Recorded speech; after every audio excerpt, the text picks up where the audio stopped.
Bem-vindo ao Investe no Futuro, um podcast sobre investimentos, mercados e criação de riqueza. Eu sou o Daniel Pimentel, um investidor profissional, empreendedor, cidadão do mundo e apaixonado por aprender algo novo todos os dias. Aqui vou ajudar-te a seres mais abundante, mais informado e mais feliz.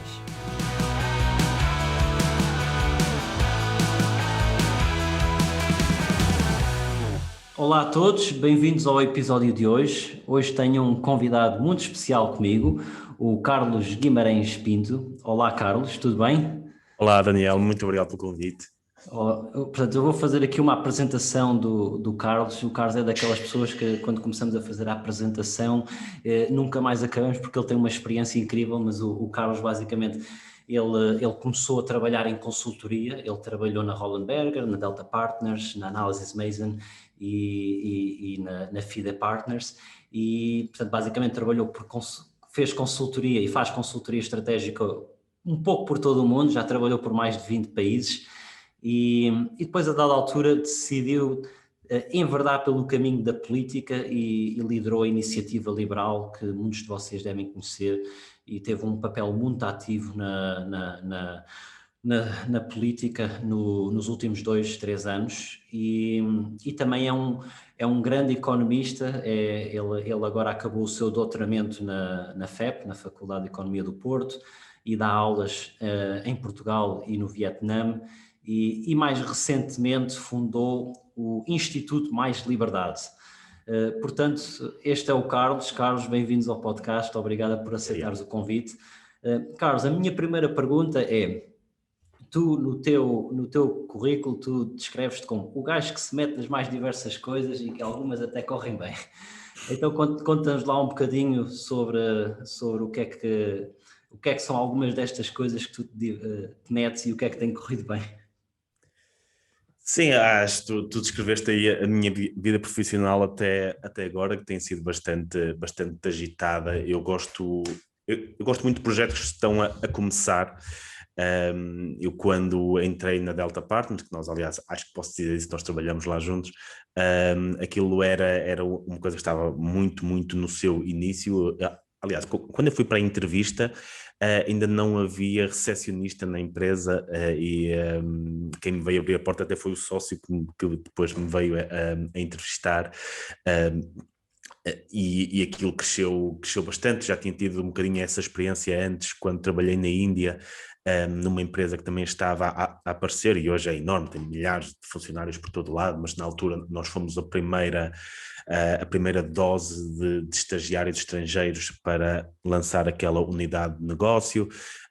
Depois, mais tarde, também na Analysys Mason também foi um escritório que estava a aparecer, tinha 7 a 8 pessoas, e conseguimos duplicar aquilo nos primeiros 2 anos. Pronto, eu gosto deste tipo de projetos, gosto muito de projetos que estejam a começar do zero ou perto do zero, porque depois o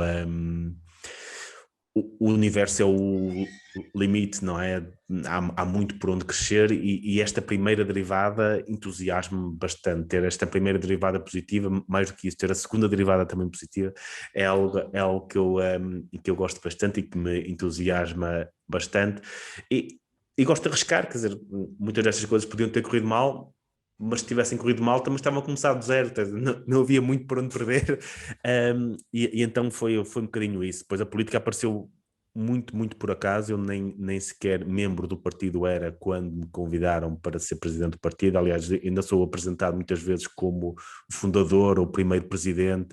Nem fui uma coisa nem outra, portanto nem fui fundador do partido, não era membro do partido quando me convidaram, nem fui o primeiro presidente, fui um segundo. Houve o Miguel, que foi presidente ali alguns meses depois da fundação, mas aquilo, pronto, houve ali uma crise qualquer, e acharam por bem convidar-me para isso, e eu gosto deste tipo de projetos. Aquilo na altura não era um partido da forma que nós entendemos os partidos hoje, era uma organização muito pequenina, quer dizer, no congresso onde eu fui eleito estavam 100 pessoas, e era suposto ser os membros todos, era suposto os membros verem todos, e vieram 100 pessoas. Portanto, era uma organização muito pequena nessa altura, mais um think tank do que propriamente um partido. Depois conseguimos fazer aquela evolução fantástica num ano e quando houve a eleição para a Assembleia da República, aí sim se tornou num partido naquilo que as pessoas normalmente, na definição de partido que as pessoas normalmente têm, com uma máquina, com uma organização, com aspiração a ir às eleições todas e conquistar os mais diversos cargos. Carlos, já agora deixa-me explicar ao público, de facto eu e o Carlos nós trabalhámos juntos, primeiro na Roland Berger. Aliás, eu quando estava indeciso entre entrar na Roland Berger fui a um evento e o Carlos estava lá e tu foste uma das pessoas que articulou muito bem o porquê de entrar na Roland Berger. E depois, quando não é o meu espanto que eu entro na Roland Berger e tu passado uma semana, ou tinhas saído na semana passada, algo assim, e tinhas ido para a Delta Partners, que era uma consultora internacional com um escritório no Dubai, e depois ficámos sempre em contacto, e depois um par de anos mais tarde eu segui um bocadinho os teus passos também por convite teu. Mas Carlos, explica-me um bocado aqui como foi começar a trabalhar em consultoria, mas mais importante, como foi trabalhar neste ambiente onde tu estiveste em mais de 20 países e o que é que esta experiência te ensinou? Eu acho que muita da aprendizagem que eu levei depois para os outros desafios da minha vida veio da Delta Partners, daquilo que consegui aprender com as pessoas da Delta Partners, da Roland Berger também, mas só estive lá um ano e a Delta Partners no Dubai foi uma experiência bastante abrangente por vários motivos. Primeiro porque viajava imenso, porque cruzava-me com várias culturas, depois porque a própria cultura de uma empresa que está a aparecer, ao contrário da Roland Berger, que já era estabelecida, uma empresa que está a aparecer e precisa de crescer, tem uma cultura muito, muito diferente, uma viragem muito mais para vendas, a necessidade de estar sempre no pico da performance a toda a altura, porque quem está a crescer não pode arriscar não estar bem, tem que estar sempre bem, tem que ser inovador, tem que estar sempre naquela perspectiva de nós vamos apresentar algo novo porque estamos a lutar contra empresas que já estão estabelecidas, já têm muito mais processo, então nós não só temos que ser tão bons como eles, temos que ser sempre melhores para escapar à desvantagem que temos em relação a sermos uma marca desconhecida. E isso deu-me vários ensinamentos, a parte de ir a vários países. Eu acho que se desenharmos ali um triângulo entre a Nigéria, o Uzbequistão e as Filipinas, eu acho que cobri para aí metade dos países que estão nesse triângulo.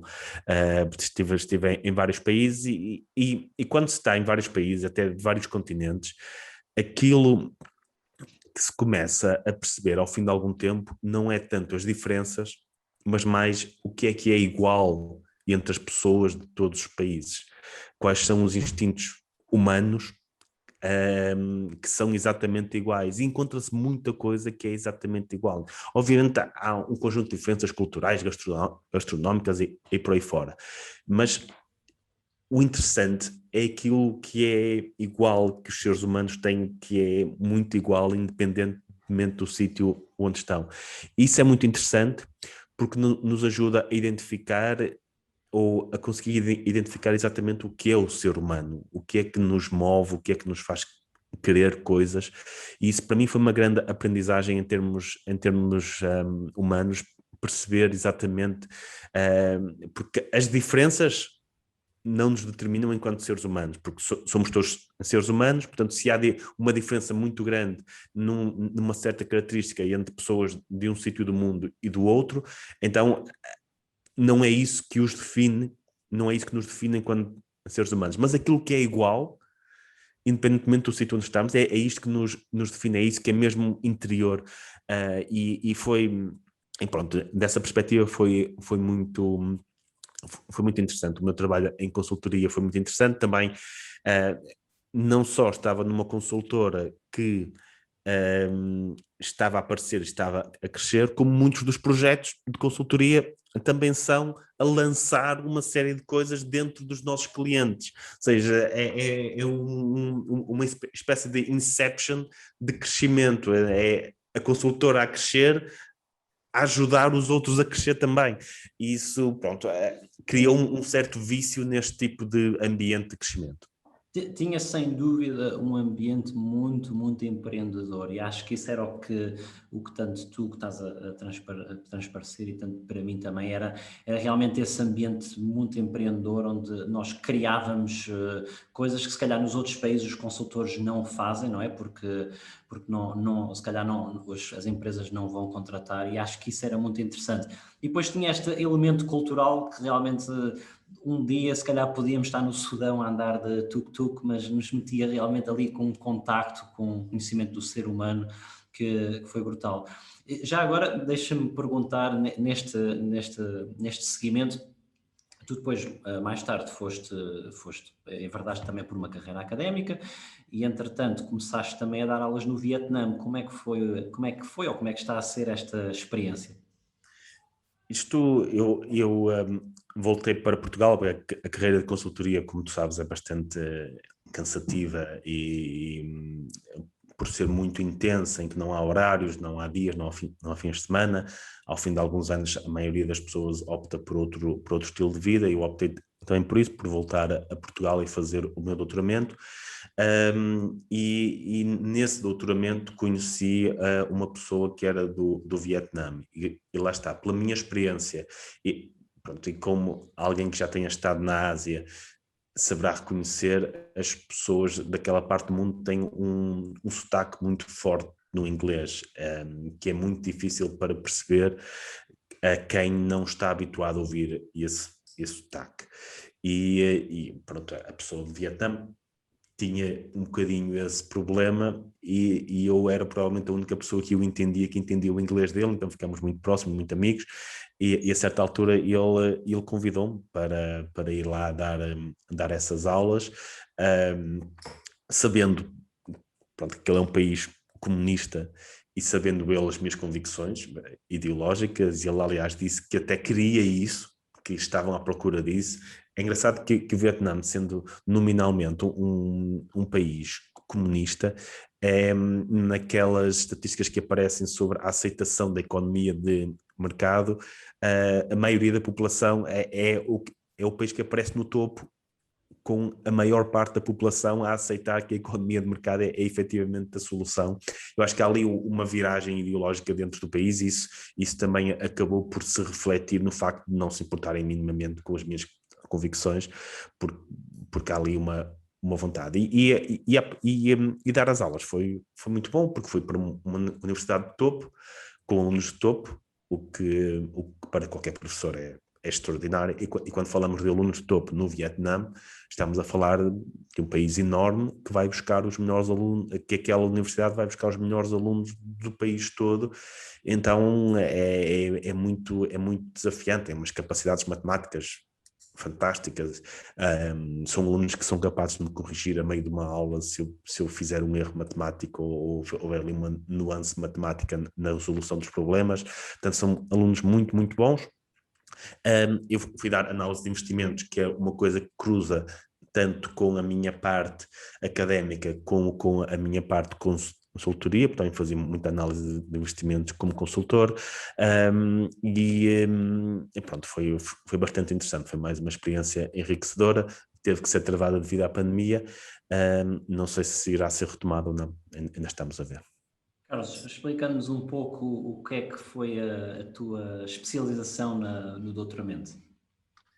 Eu fiz o doutoramento em International Trade, portanto, basicamente o objetivo era perceber o impacto do comércio internacional naquele período da crise económica, não nesta, mas na anterior, ali de 2010 a 2013, tentar perceber de que forma é que as empresas reagiram a isso, de que forma é que as empresas exportadoras tiveram importância na recuperação ou no facto de não termos uma crise mais aprofundada, e então a tese andou muito em torno disso, tanto é que eu insisti muito para defender a tese já, porque tive medo que com a nova crise houvesse mais dados que tornassem as minhas conclusões, que me fizessem ter que trabalhar mais 4 anos para atualizar as conclusões. Espero que não, acho que as conclusões que tirei ali são intemporais, mas pelo simples não, para não ter que adicionar outra crise ao estudo, tive que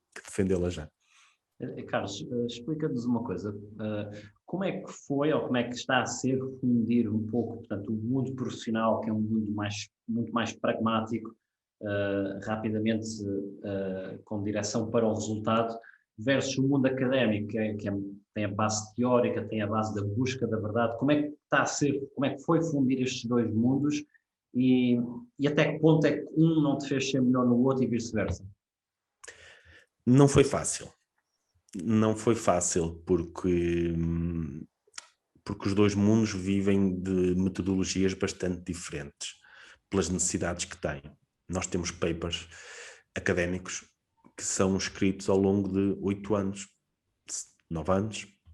Estamos a falar de economia, não estamos a falar de papers laboratoriais, que às vezes têm que andar ali 20 anos a fazer experiências, mas economia, papers que tecnicamente olha-se para aquilo e podem ser escritos em 2 ou 3 meses, mas por todas as revisões, por todos os preciosismos que a vida académica exige, acabam por andar para trás e para a frente durante anos.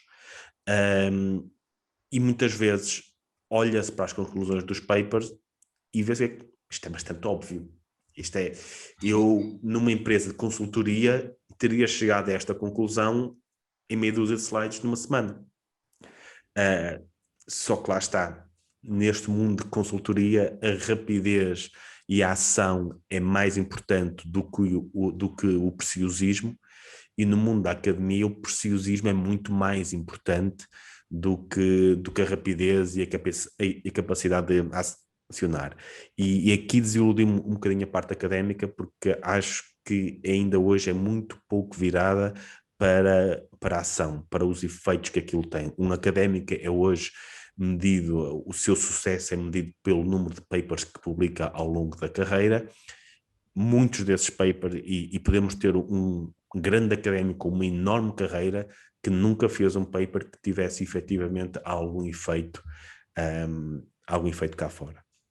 E isso para mim é uma das fragilidades da academia, algo que me faz hesitar um bocadinho em aprofundar muito essa área, porque eu acho que precisamos de chegar ao grande público e criar coisas que sejam acionáveis, e a academia não vive para isso, não tem incentivos para criar coisas que sejam acionáveis. Ao mesmo tempo, também percebi que o mundo das empresas e da consultoria teria algo a beneficiar em importar metodologias de análise que são desenvolvidas na academia. Obviamente não as mais complexas, que demorariam meses a fazer coisas que hoje se tomam decisões em dias, mas mesmo as decisões que são tomadas em dias podiam ser tomadas recorrendo a metodologias que já existem, já estão desenvolvidas e que estão disponíveis nas universidades. Tu deves-te lembrar, nós quando fazíamos mergers and acquisitions, negócios de milhares de milhões de euros muitas vezes, o tipo de análise que fazíamos, muitas vezes charter, correlações que nem sequer haveria grande certeza se implicariam causalidade ou não. Nós assumíamos que sim, e toda a gente assumia que sim, mas em termos académicos aquilo não tinha grande solidez, e era muito fácil dar essa solidez para evitar cometer-se algum tipo de erros. Portanto, acho que há uma aprendizagem também do mundo da consultoria e das empresas em relação à academia, principalmente na parte da gestão, que é onde isso falta mais. Nas engenharias já começa a haver um bocadinho mais, na parte científica já começa a haver, até porque muitas dessas empresas dependem de ter novos produtos, e isso só aparece com a investigação das universidades. Quando chegamos à parte da gestão, como não é tão clara a vantagem em termos de novos produtos de gestão no impacto imediato, acho que ainda não importamos suficientes metodologias das universidades. E eu acrescentaria aqui uma coisa, que é o mesmo se aplica à política. Aquilo que eu aprendi em consultoria ajudou bastante na parte política. Ainda hoje toda a gente diz que aqueles quadros que foram criados, ainda hoje a Iniciativa Liberal coloca isso, que a forma de comunicar é muito parecida com a comunicação dos consultores, portanto é o título e depois a fonte e depois muitos gráficos e não sei o quê, e foi esse o objetivo, quer dizer, como é que vamos comunicar um conjunto de ideias complexas de forma fácil. É isso que os consultores fazem. Os consultores, basicamente, grande parte do trabalho dos consultores, ao contrário do que as pessoas pensam, não é a parte de análise, mas pensar como comunicar análises complexas de forma muito simplificada para quem toma decisões. E na política, quando estive lá, quis fazer essa transformação também, que é como explicar conceitos muito complexos, ou medidas até algo complexas, de forma simples, e mais do que forma simples, de forma que as pessoas queiram digerir. E daí os quadros nas redes sociais simplificados, os próprios outdoors tentavam passar indiretamente um conjunto de mensagens da forma mais simplificada possível, e muita dessa aprendizagem veio do esforço que os consultores fazem precisamente para isso, para comunicar coisas complexas de forma muito simples e curta. Sim, isso foi uma coisa que foi muito latente, ficou muito latente e foi muito refrescante, foi realmente essa mudança que vocês trouxeram, porque realmente o consultor ele é um problem solver, mas no final do dia ele é um comunicador e claramente foi muito refrescante ver esta forma de comunicar aplicada tanto à sociedade e à política em específico portanto, parabéns por isso. Mas Carlos, explica aqui uma coisa, como é que foi esta transição de consultor para político e mais especificamente esta transição de alguém que até é bastante discreto na sua vida para uma pessoa que é uma figura pública? Essa foi a parte que mais me custou, confesso. Eu quando entrei no partido, a primeira sondagem que recebemos foi uma sondagem interna de outro partido, o colocava-nos em último, e quando digo em último era em dezembro de 2018, que foi quando soubemos dessa sondagem. O último era atrás do PURP, atrás do Nós Cidadãos, do Partido de Trabalhadores, como é que se chama? PTP, portanto, último. Portanto, nós não tínhamos atenção mediática nenhuma. Quando eu fui eleito presidente do partido, isso nem notícia foi. Quando a minha primeira entrevista foi passado para 4 meses. Aliás, tive uma curta entrevista na altura com a agência Lusa, que me fez 4 ou 5 perguntas, e 3 delas eram: e o Aliança? E porquê é que não se juntam ao Aliança em vez de fazerem um partido? E era isto: porquê é que não se juntam ao Pedro Santana Lopes? Ele vai lançar um partido, porquê é que não estão com ele? Havia muito pouca importância, dava-se muito pouca importância ao partido, não havia grandes expectativas, e por isso a minha exposição também era muito reduzida. Tanto que a minha mãe só percebeu que eu era presidente de um partido a sério na altura das europeias, em que viu que o partido estava lá no boletim de voto. Estamos a falar da minha mãe, portanto, eu também não falava muito disso, mas não havia essa noção, e portanto a exposição foi muito pequena. E eu não me importei muito, porque também quis sempre que o partido existisse por si e não fosse uma questão do líder, que não fosse o líder que determinasse aquilo que é o partido. Tanto que pouco tempo antes das eleições eu vi uma frase que até gostei muito, que foi de Marcos Mendes. Já a Iniciativa Liberal era bastante ouvida, já tinha chamado a atenção pelos cartazes, pelas redes sociais e por aí. Ele disse: é incrível que este partido, toda a gente conhece as suas ideias, mas ninguém conhece o seu líder. E era esse o caso. Portanto, eu até à campanha das legislativas estive bastante escondido. Ninguém me conhecia, e portanto não tive essa exposição que eu, de certa forma, temia. Agora, acabamos por ter sucesso um bocadinho antes do que eu estava à espera, e depois na campanha para as legislativas acabei por ter a exposição para a qual não estava preparado. Confesso, eu nunca gostei muito de televisão, hoje já estou mais ou menos habituado, já até gosto, mas na altura não gostava. Aliás, acho que posso dizer isso, a certa altura estive a pensar não ir a alguns convites que tive para a televisão, e só fui porque sabia que desiludiria todas as outras pessoas à minha volta se tivesse aquela oportunidade e não fosse. E custou-me sair da descrição, custou-me ver aquele tipo de exposição. Na altura, pronto, custou. Tu sabes, pronto, conheceste-me no período anterior, sabes que mesmo em ambientes sociais era normalmente uma pessoa bastante discreta, e custou um bocadinho dar esse salto, mas pronto, era algo, é também um desafio pessoal, não é? Porque isto é muito fácil dizer-se, pá, o tipo é muito inteligente, faz isto, faz aquilo, mas os verdadeiros desafios intelectuais são quando saímos da nossa zona de conforto, e efetivamente a exposição mediática estava muito fora da minha zona de conforto, e foi um desafio intelectual muito grande para mim, que me custou muito a ultrapassar, mas pronto, a vida também é feita destes desafios. Carlos, também não queria desperdiçar a oportunidade, porque há muitas pessoas que se calhar estão a ouvir e que nem sequer estão familiarizadas com o liberalismo. Portanto, se pudesse explicar aqui só o muito básico do que é o liberalismo one-on-one.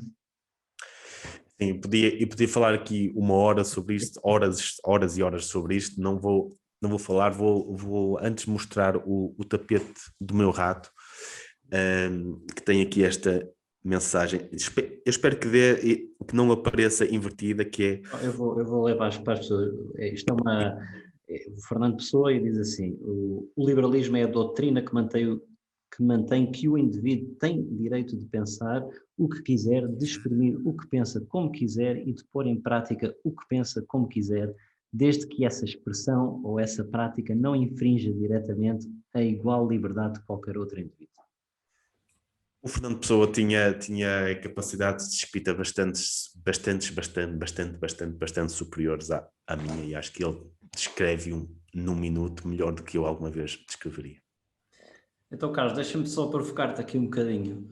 Achas que o modelo centrista e socialista falharam? Em Portugal, o modelo socialista, sim. Não sei exatamente o que é o modelo centrista. Eu considero-me moderado dentro da área ideológica desse tal centrismo, mas o modelo socialista efetivamente falhou. Estamos há 20 anos basicamente estagnados. Uma das grandes surpresas que eu tive quando voltei a Portugal e quis ajudar alguns dos nossos jovens da universidade onde eu estava, a irem para a consultoria, prepará-los para entrevistas, este tipo de coisas.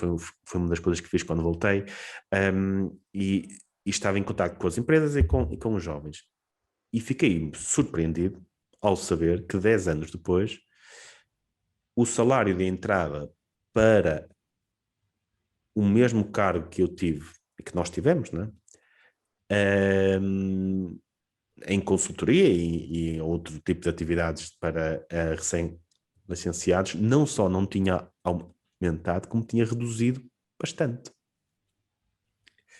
Como é que é possível, no espaço de 10 anos, nós não conseguirmos sequer aumentar ligeiramente aquele que é o salário de entrada dos recém-licenciados ou recém-mestrados, sendo que agora até entram com mestrado, são 5 anos na mesma, mas vão com mestrado. Acho que este modelo falhou por vários motivos, e parte deles são políticos. Há outros motivos.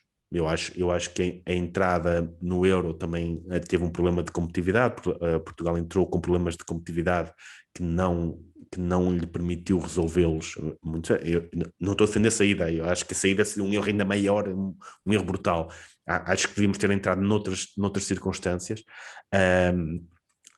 O choque no comércio internacional que aconteceu com a entrada da China e muitos outros países na Organização Mundial de Comércio, nas trocas internacionais no princípio deste século, também prejudicou Portugal e o desenvolvimento português, mas houve também razões políticas para isso, e um modelo económico que foi seguido, nomeadamente pelo Partido Socialista, foi provavelmente o maior fator a determinar a estagnação em que estamos.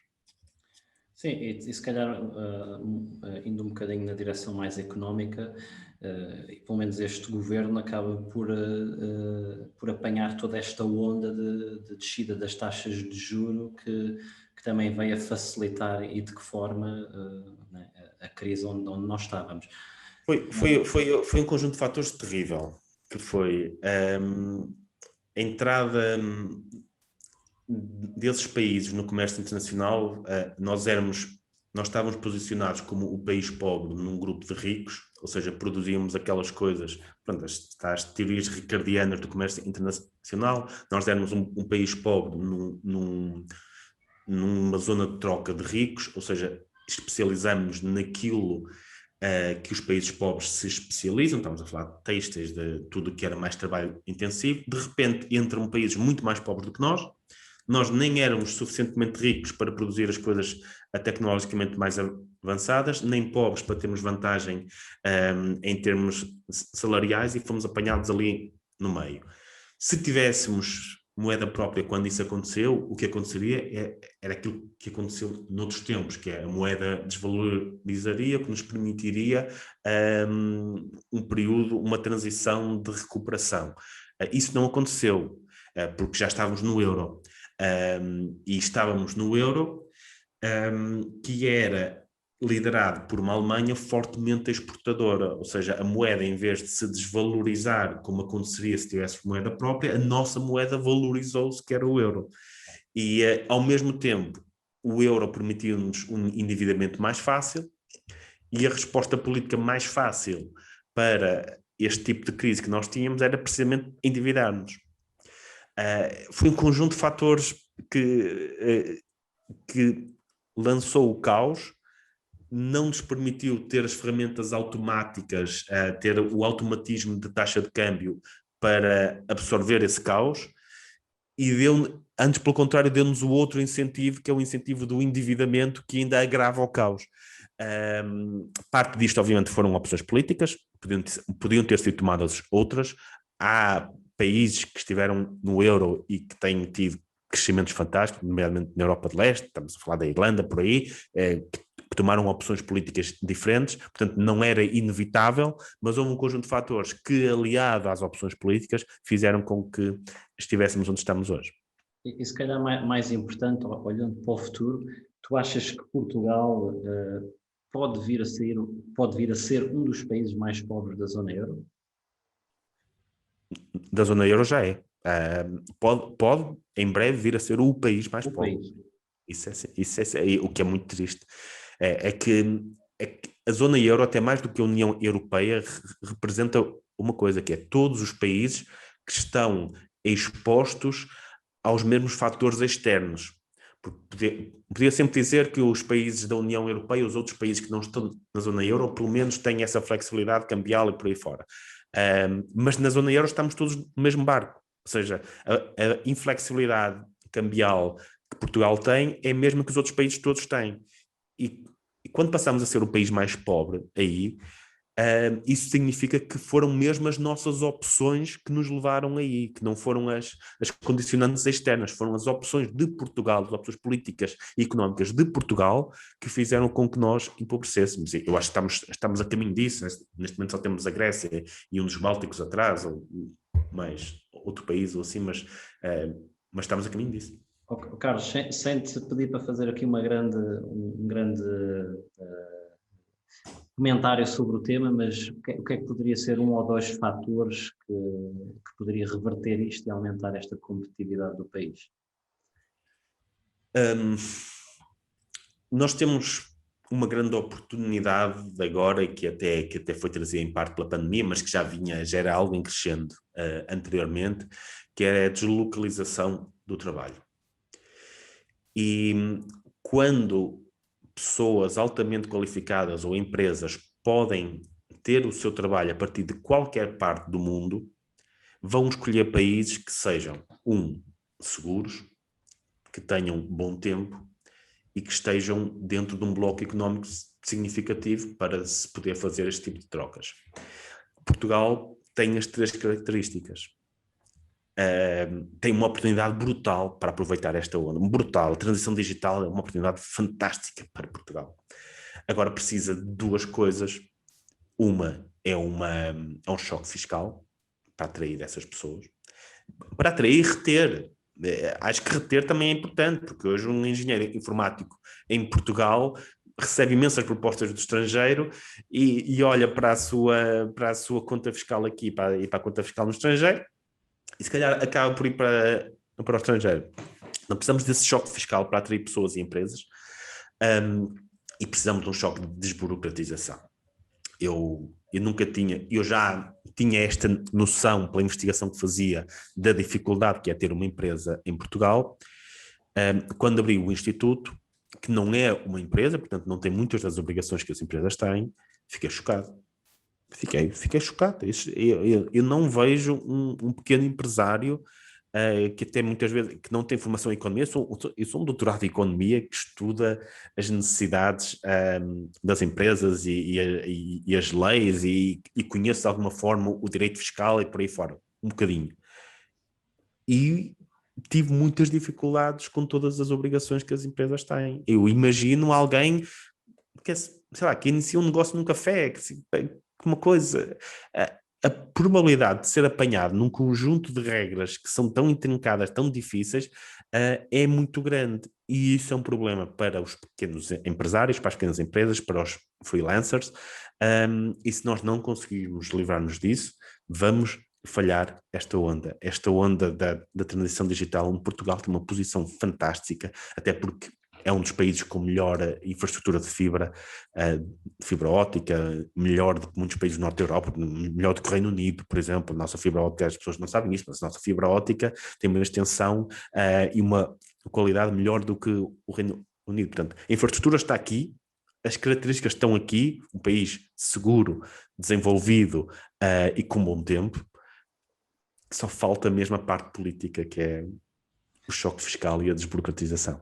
Sim, tu falas aí nesses 3 pontos da parte digital, do choque fiscal, de desburocratizar, e isso lembra-me uma história engraçada que é atribuída a Milton Friedman, mas eu nem sequer sei se foi mesmo ele, mas que é atribuída a ele em que ele foi visitar a China e está lá com o seu counterparty, o burocrata chinês, e estão a ver uma obra onde estão a construir um canal e ele fica muito surpreendido porque estão a usar pás. E ele pergunta, mas porquê é que vocês não usam tratores para construir isso? E o burocrata chinês responde que, você não percebe, isto aqui é um programa de emprego. Ou como Milton Friedman respondeu, então porquê é que não lhes dão colheres em vez de pás, não é? É isso.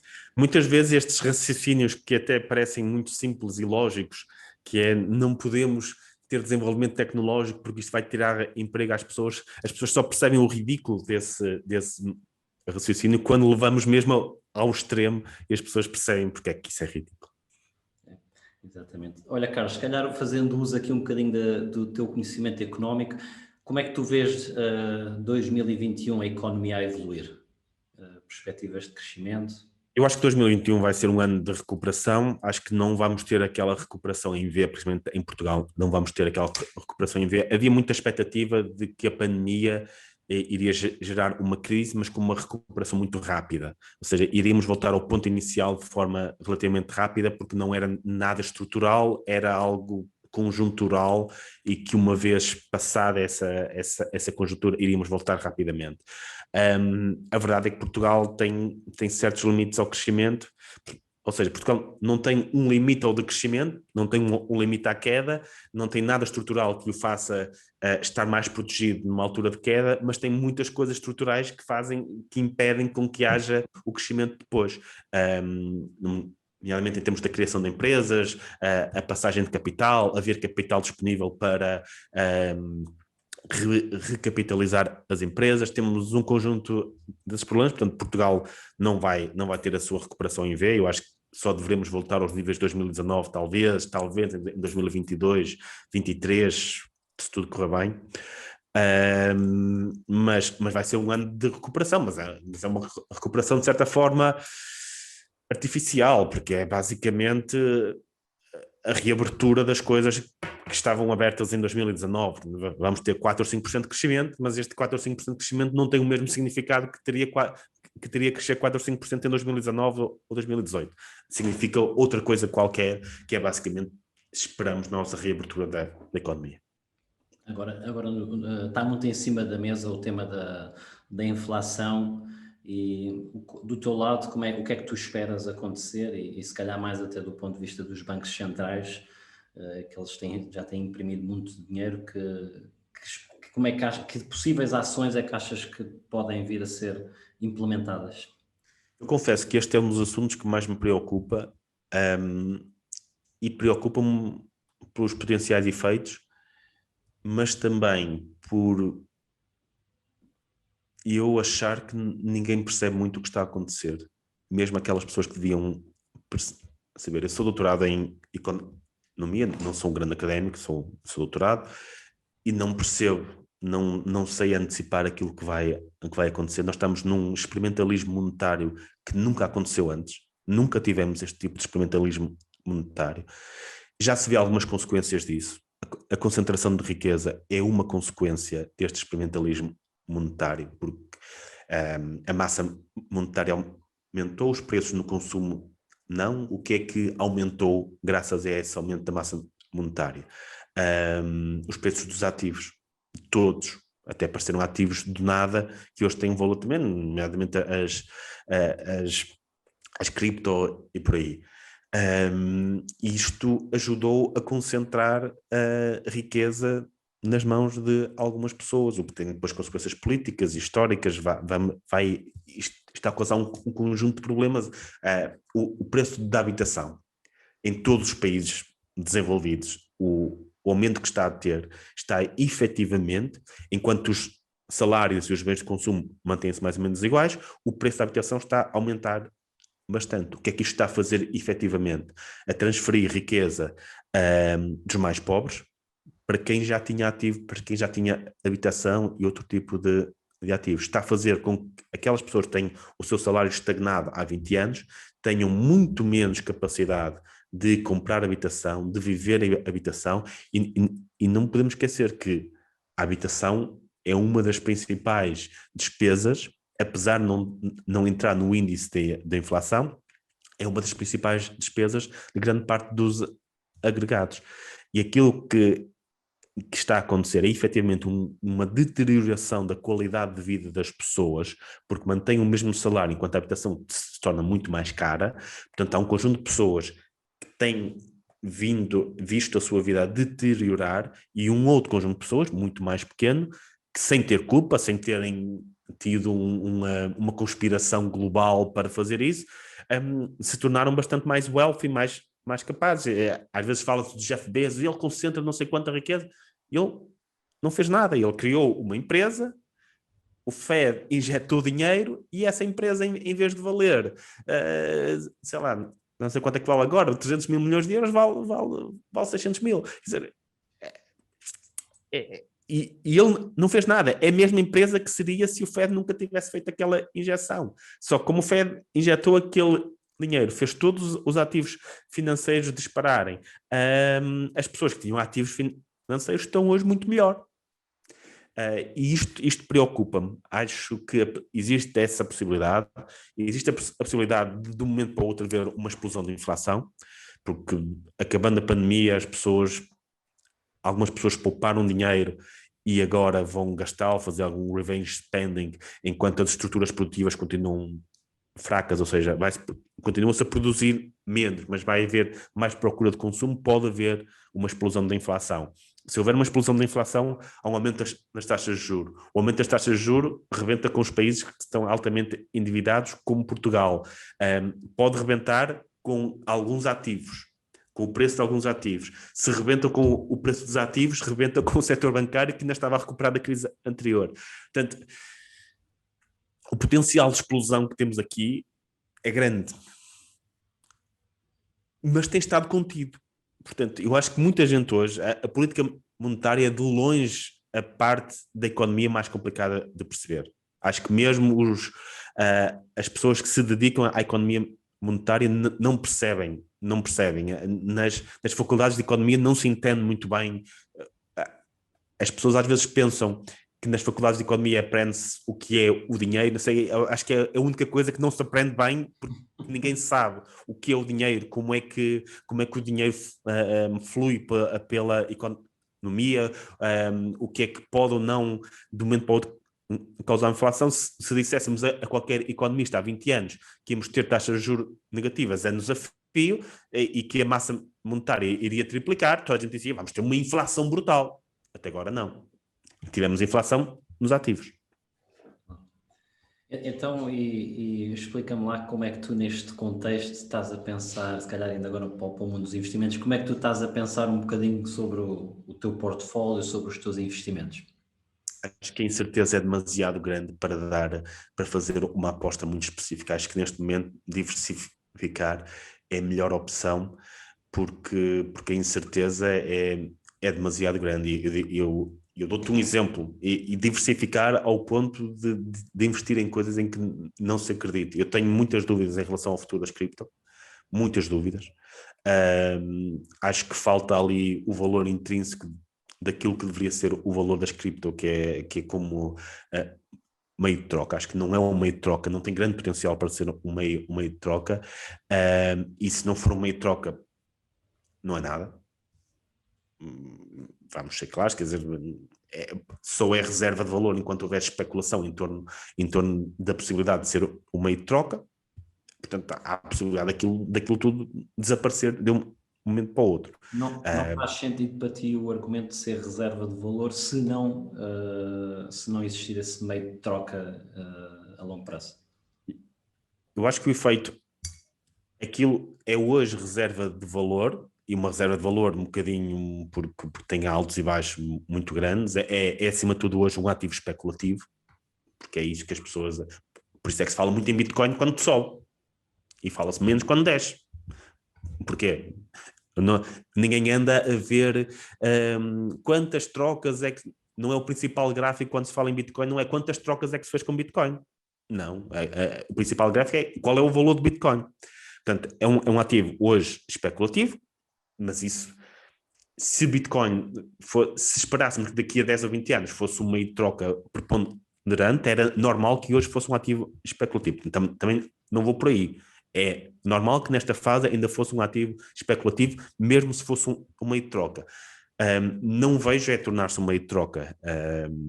E quando não vejo tornar-se um meio de troca, tudo o resto, a reserva de valor e como ativo especulativo também se esvai. Mas tenho. Ou seja, hoje o nível de incerteza é tanto que eu prefiro manter um investimento numa coisa que eu acho que pode ir para zero,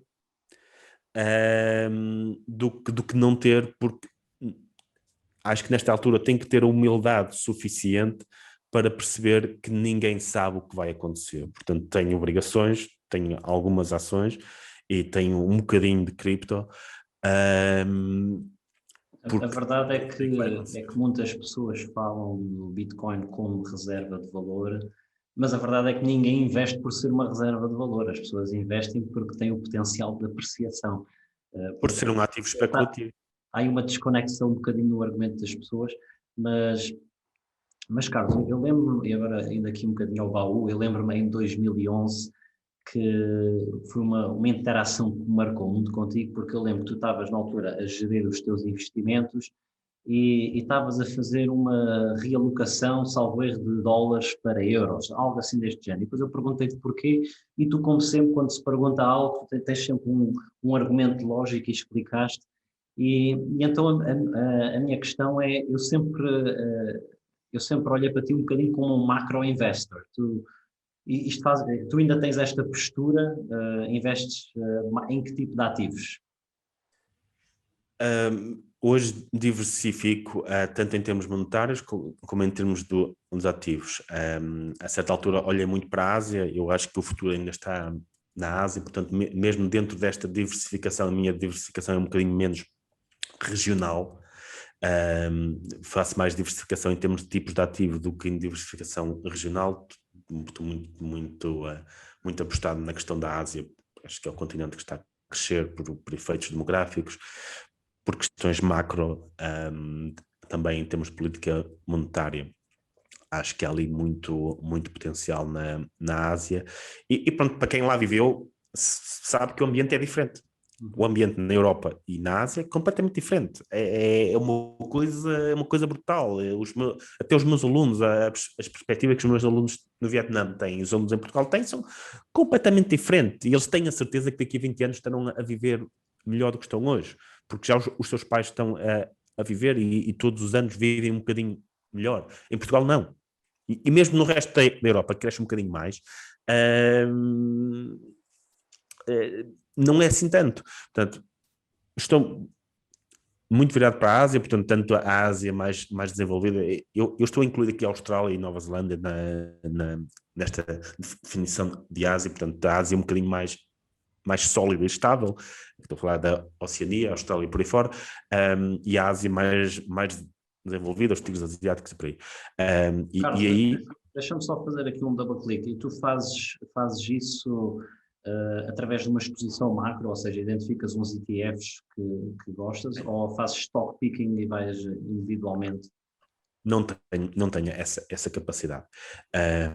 Acho que é preciso conhecer demasiado bem as empresas para fazer esse tipo de coisas. Eu lembro, eu acho que até falamos naquela altura das ações da F Ramada, que cresceram bastante, e eu nunca contei como é que comprei as ações da F Ramada na altura. Aquilo foi para aí, na altura da crise.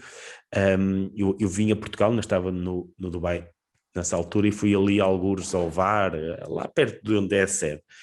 Enganei-me no caminho e acabei por dar na principal fábrica da F Ramada. E achei piada, quando vi as pessoas a saírem e vi os operários e os executivos tudo junto, parecia um grande ambiente, via-se ali um grande ambiente de trabalho. Achei piada aquilo, pronto, estava lá à espera de alguém e estava a ver aquilo e disse, olha, vou ver como é que está esta empresa. E depois fiz ali alguma investigação, e decidi comprar ações da empresa. Aquilo correu bastante bem na altura, acho que quintuplicou ao fim de pouco tempo, mais do que isso. Mas eu acho que para fazer stock picking há muitas pessoas que se orgulham de ter feito stock picking e ter corrido bem. Há um livro do Taleb que explica muito isso, que é o Full by Randomness. É possível, claro. Alguém que vá ao casino e escolha o 34 na roleta e sai o 34, vai haver muitas pessoas que vão ter essa sorte. Pode ficar com a ilusão de que é muito bom a escolher números na roleta. E acho que o stock picking decorre um bocadinho disso aí, a não ser que haja uma grande capacidade de análise, com muitos dados, e a capacidade de estar um bocadinho à frente daquilo que é o resto do mercado. Não acredito muito em stock picking, acredito um bocadinho mais em tendências globais e escolher coisas globais. Eu prefiro isso. E quando falamos na Ásia, eu muito menos tenho capacidade de stock picking. Não conheço as empresas lá, sei que se calhar é bom comprar high yield bonds, porque há um conjunto de fatores que pode favorecer high yield bonds asiáticas, mas não sei que empresa é que é capaz de pagar as bonds ou não é capaz. Não tenho esse conhecimento, nem me vale a pena fazer o investimento para o adquirir. Portanto, essas high yield bonds, como exemplo, é um ETF que replica, então, certo. Já agora, que outros macro temas é que usas para investir? Falaste na Ásia, tens mais algum ou outro que estejas a seguir neste momento? As questões políticas em torno da Ásia, que é importante manter-se atento em relação a isso. As opções de macroeconomia política que se tomam. Eu quando fui ao Vietnã, tive a oportunidade de falar um bocadinho com as pessoas e perceber.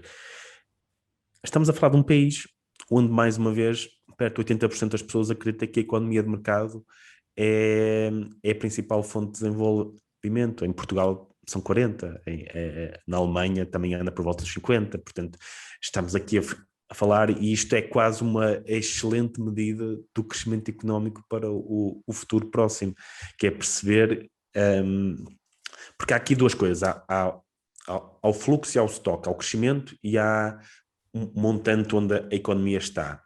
E muitas daquelas economias estão numa posição em que, com um conjunto de reformas a favor do mercado,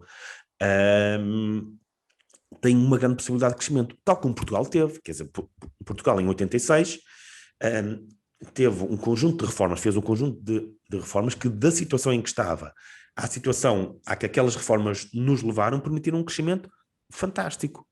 Nós não chegamos a 95 com uma economia fabulosa, com uma economia muito a favor da economia de mercado, mas era bastante mais do que 10 anos antes. Só que não avançamos a partir daí. Portanto, muitas economias pobres, que até estão a fazer reformas que as deixam muito atrás de economias europeias, mas que estas reformas têm um impacto incremental suficientemente grande para que o crescimento aconteça. E quando falamos em ações ou obrigações e por aí, importa muito mais a expectativa de crescimento do que propriamente o estoque de desenvolvimento económico. Tu fazes muito lembrar um gajo, um investidor que é o Jim Rogers, que ele trabalhou com o George Soros, que toda a filosofia de investimento dele era, ele ia viajar e depois andava a conhecer o mundo. Ele ficou muito conhecido por um livro que ele escreveu, que é o Investment Biker, em que ele foi fazer uma volta ao mundo de moto e ele era muito político, as visões dele eram muito económica, muito político, e o livro está muito interessante. Antes de finalizarmos, só mais uma pergunta. Portanto, tu mencionaste que tens no teu portfólio ações, obrigações, cripto, calculo que tenhas imobiliário, mas embora não o tenhas falado, calculo que tenhas imobiliário, mas a nível das obrigações, só uma questão, porque as obrigações neste momento realmente estão com yields baixíssimas. Como é que o que é que tu fazes para encontrar um pouco de yield? Acho que estavas a mencionar um bocadinho nestas corporate bonds, pareceu-me.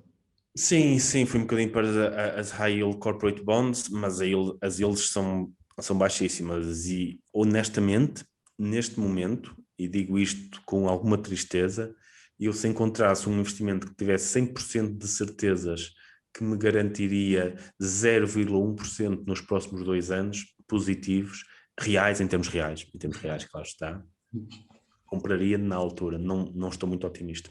Não, em termos reais, do retorno real dos investimentos, estou muito pessimista. Acho que há demasiadas ameaças a curto prazo. Há a ameaça inflacionista que pode ou não acontecer, e não acontecendo, há um outro conjunto de ameaças que poderão vir a acontecer. Não sei, nós tivemos muitos anos em crescimento, um crescimento não ligado à economia real, e a certa altura isto quebra. A certa altura não há hipótese. O crescimento tem que estar de alguma forma ligado à economia real. Isto depois quebra por 2 formas, ou quebra por motivos económicos, que é o percurso natural, que é o preço dos ativos tem que estar em linha com aquilo que é economia, ou se não fizer, ou seja, se os bancos centrais mantiverem este decoupling entre a economia real e o preço dos ativos, tem consequências políticas, que é muito aquilo que já se fala da taxação dos investimentos, das grandes riquezas e por aí, porque as pessoas veem, os gajos têm ativos, a sua vida está a melhorar imenso, os desgraçados que não têm, não conseguem ter porque eles ficaram mais caros, como a sua vida piorou, e isto tem consequências políticas em países democráticos, como são grande parte dos países desenvolvidos. Isto tem consequências políticas, e essas consequências políticas depois têm reflexos económicos. Portanto, não estou particularmente otimista, e se pudesse ter uma coisa extraordinariamente segura neste momento, estou diversificado, que acho que me garante alguma segurança. Lamento não poder trazer grandes tipos. Eu sempre fui muito... Tu lembras quando falámos disto, nunca conseguiria garantir que... Nunca fui daquele tipo que disse, este investimento fantástico vai dar fantástico nos próximos anos. Acho que nunca fui assim, nunca disse que conseguiria superar aquilo que é o mercado, e neste momento um bocado pessimista. Assim.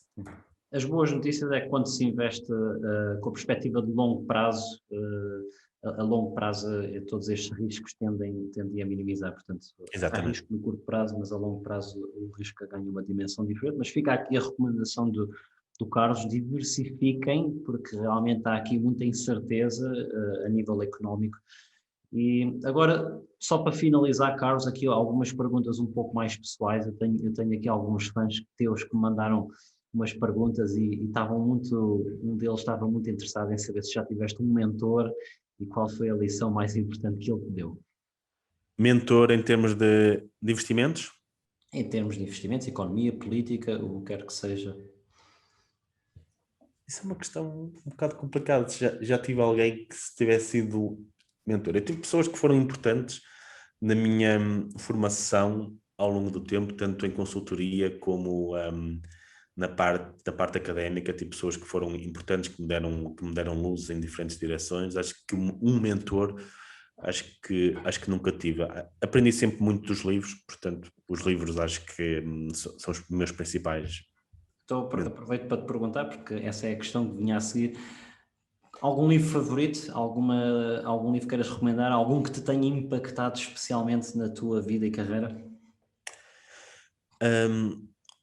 Houve alguns. O Economics in One Lesson do Hazlitt, mesmo para quem sabe de economia, aquilo tem um impacto fantástico, porque simplifica muitos conceitos que nós aprendemos de forma complexa nos cursos de economia. Fora da economia, o The Selfish Gene, do Dawkins, que nos permite conhecer a natureza humana reduzida ao seu mais básico, e é um livro para mim que me abriu um conjunto de portas sobre estes assuntos.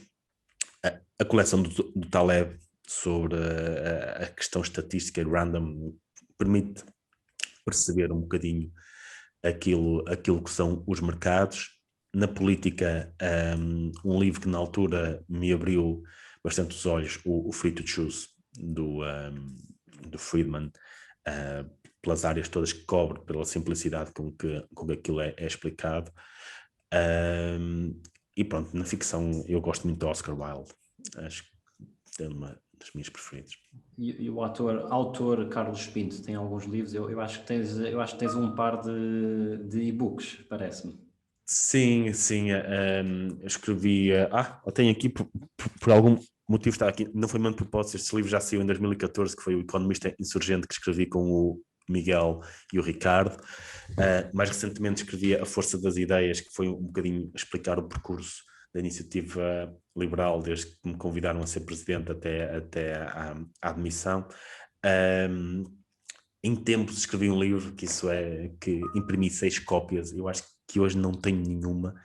Deveria ter uma para aqui, mas não tenho nenhuma, que é A Crise Resolvida, que era basicamente gozar um bocadinho com as pessoas que ali em 2012 achavam que a crise se resolvia facilmente, e foi um livro, acho que está disponível em PDF gratuitamente.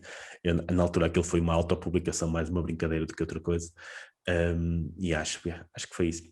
Escrevi uns capítulos por aí noutros livros. Carlos, há alguns conselhos de carreira para quem esteja a começar no mundo da economia e finanças? Escalabilidade.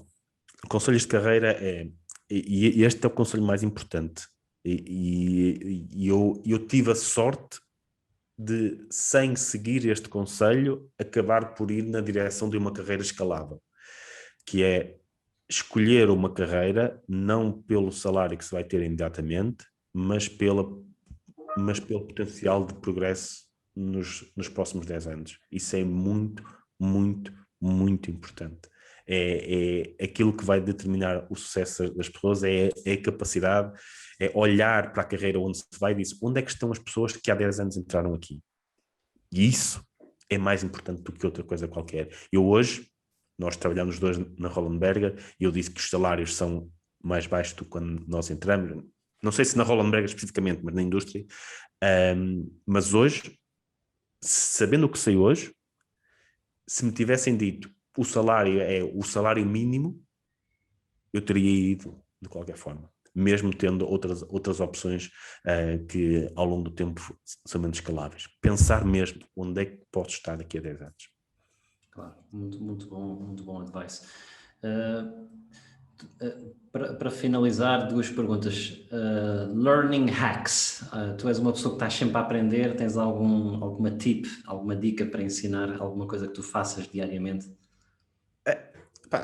Aproveitar o tempo, quer dizer, eu tento ir ao ginásio hoje em dia, mas quando estou no ginásio estou a ouvir qualquer coisa, um podcast, algo que seja interessante, até as séries, depois procurar que sejam séries que de certa forma ensinem alguma coisa. Nem sempre se consegue isso, mas quando se consegue juntar diversão e aprender, consegue-se aprender um bocadinho mais. E uma coisa que ajuda também aos hábitos de sono, que é todos os dias, meia horinha, 45 minutos antes de dormir, ler um livro. Se não conseguir fazer mais do que isso, até porque ajuda, em vez de pegar no telemóvel ou no iPad, desligar dos ecrãs, ler, adormecer, acho que isso, até aos hábitos de sono, ajuda bastante. E agora pensem no efeito compounding que isto tem ao final de um ano, de alguém que lê todos os dias meia hora, que é uma coisa de simples. Muito bom, Carlos. Para finalizar, uma pergunta um bocadinho mais espiritual. Nós somos, portanto, seres de luz nesta constante evolução. O que fazes para ser uma melhor pessoa, seja a nível espiritual, físico ou mental? Eu de facto gostava de ser uma melhor pessoa a muitos níveis. Não, se calhar não trabalho suficientemente essa parte, confesso. Tenho que... as pessoas têm alguma hesitação, e eu tenho também alguma hesitação muitas vezes em trabalhar um bocadinho nessa área mais psicológica, mais coisa. Eu tive consultas de psicólogo há muitos anos, e lembro que na altura ajudou bastante a ultrapassar um conjunto de questões, mas nós tendemos a desvalorizar um bocadinho essas necessidades, e às vezes com impactos importantes. Eu acho que, por exemplo, ter tido esse acompanhamento ter-me ajudado na minha carreira política. Portanto, eu recomendo a toda a gente que sinta algum tipo de incerteza ou insegurança ou algo desse género a recorrer a esse tipo de apoio. Mas estavas a dizer que vais com regularidade ao ginásio, portanto eu acho que isso é em si uma terapia. Sim, e a piscina, principalmente a piscina, porque aí tem-se mesmo que desligar, nem podcast, nem ecrãs, nem nada, ali tem que se desligar completamente, está-se ali no meio da água, sem peso, sem nada. Nadar aquela horinha que eu tento fazer agora 3 a 4 vezes por semana ajuda bastante espiritualmente. Carlos, muito obrigado, foste muito generoso com o teu tempo, foi uma entrevista muito rica, com muita sabedoria do teu lado, portanto muito obrigado e até uma próxima.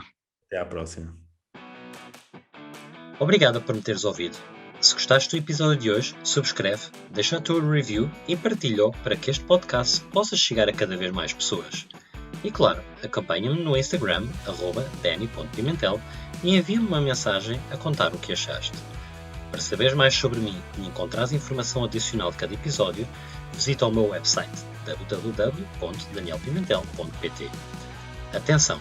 Todas as opiniões expressas por mim e pelos meus convidados são apenas por efeitos educacionais, não são recomendações de investimento e não reconhecem as tuas condições financeiras específicas.